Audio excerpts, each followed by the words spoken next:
Hi friends, நான் உங்கள் விக்னேஷ். இன்றைக்கி பார்க்கக்கூடிய கான்செப்ட் என்னென்னு பார்த்தீங்கன்னா, ஜிஆர்இனா என்னென்னு பார்க்க போகிறோம். ஆக்சுவலாக ஜிஆர்இயோட ஃபஸ்ட்டு ஃபுல் ஃபார்ம் சொல்லிடுறேன். Generic routing encapsulation. ஆக்சுவலாக வந்து இந்த டாபிக் நான் வந்து முன்னாடியே நம்ம பார்த்துருக்கோம், ஓகேங்களா. பட் ஆனால் அதை வந்து நம்மளால் வந்து ஒரு வீடியோவாக இத்தனை நாள் கொடுக்க முடியாமல் இருந்துச்சு. ஏன்னா அதை பற்றி நானுமே இப்போ தான் லேர்ன் பண்ணேன். ஆக்சுவலாக வந்து இது ஒன் ஆஃப் த ஒரு நம்ம ரவுட்டிங் செய்கிறதுல நம்ம விபிஎன் வருது பார்த்தீங்களா, அதில் அந்த மெத்தடில் தான் இதுவுமே ரன் ஆகுது. எப்படின்னு பார்த்தீங்கன்னா, நம்ம விபிஎன் என்ன பண்ணோம், சோர்ஸ்லேருந்து டெஸ்டினேஷனுக்கு இன்ஃபர்மேஷனை சென்ட் பண்ணோம்.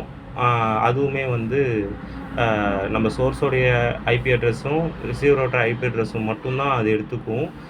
நம்மளுடைய டேட்டாவோ கிளைண்ட் சைடில் இருக்கிற டேட்டாவோ செக்யூர்டாக இருக்கிறதுக்காக நம்ம விபிஎன் வந்து யூஸ் பண்ணுவோம். அதாவது நம்ம நெட்வொர்க்குக்கும் அவங்க நெட்வொர்க்குக்கும் நம்ம தனியாக ஒரு வேவை க்ரியேட் பண்ணுறதுக்காக யூஸ் பண்ணுவோம்.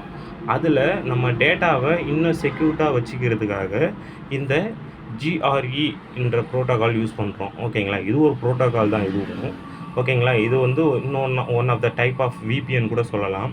இதை யூஸ் பண்ணுறதுனால நம்ம அனுப்புகிற டேட்டாவை, நம்ம ரிசீவ் பண்ணுற டேட்டாவை செக்யூர்டாக வச்சுக்கலாம், ஓகேங்களா. ஒன் ஆஃப் த ஒரு செக்யூர்டான ஒரு ப்ரோட்டோக்கால் கூட இதை சொல்லலாம். அது மட்டும் இல்லாமல் இது நம்ம கிளைண்ட் சைடில் இருக்கிற ரிசீவர் சைடில் இருக்கிற ஐபியை தாண்டி இது தனியாக இன்னொரு ஐபி ஆட் ஆகி போகிறதுனால, ஓகேங்களா. அதாவது கிளைண்ட் சைடில் ரிசீவர் சைடில் இருக்கிற ஐபி அட்ரஸ் இருக்குது பார்த்தீங்களா, அந்த ஹெட்டர் ஒரு ஐபி அட்ரஸை இந்த இமேஜில் தெரிகிற மாதிரி ஐபி அட்ரஸை வந்து ஹெட்டரு அதுக்கான இன்ஃபர்மேஷன் எங்கே இருக்குன்றத வச்சு அதுக்கும் மேலே அது ஒரு ஐபியை என்ன பண்ணுது, ஃபார்ம் பண்ணி அனுப்புறதுனால இன்னும் செக்யூர்டாக இருக்குது, ஓகேங்களா. இதுதான் வந்து ஜெனரிக் ரவுட்டிங் என்கிரிப்ஷனுடைய வேலை. இது வந்து நான் சொன்னது வந்து ஜஸ்ட் ஒரு இன்ட்ரோ மாதிரி தான். ஆனால் இது கான்ஃபிகரேஷன்லாம் இன்னும் ப்ரீஃபாக இருக்குது. பட் ஆனால் அது நான் இன்னும் லேர்ன் பண்ணலை. லேர்ன் பண்ணிவிட்டு சப்போஸ் நான் லேர்ன் பண்ணேன்னா அதை பற்றி நான் உங்களுக்கு வீடியோ போடுறேன். ஓகே ஃப்ரெண்ட்ஸ், பாய்.